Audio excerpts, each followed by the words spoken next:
using a starter button in the engine bay on a Morris Minor. So here's the solenoid, and in the middle here is the starter button. So this allows you to start the engine in the engine bay with the ignition on without being in the cab, which is really useful if you're tuning the car and the engine's cutting in and out. You don't have to keep diving in and out of the car.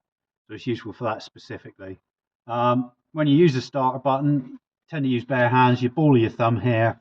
You don't want any screwdrivers or tools in your hands, because these two terminals here are the main battery unit to the car. So you get a big whack off that if you put metal across there. And you want to lean in from the driver's side and not over the fan, because if you've got loose clothing, you could catch it on the fan belt, and that can cause you some issues.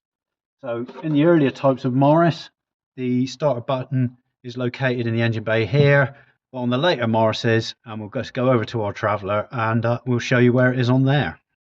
So here we are in an engine bay on the later Morris. This is the 1971 Traveller, and this is where the solenoid is placed in the Traveller, and the starter button is below there, just above the starter unit down there. And instead of pushing it in, you pull it up. Now this one's C, so I'm not going to move it, but that's where it is, and that's what you do.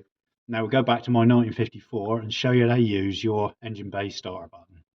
Now I'm going to show you how to use the starting button. So the ignition on, so the ignition circuit's live, the petrol pump's pumping.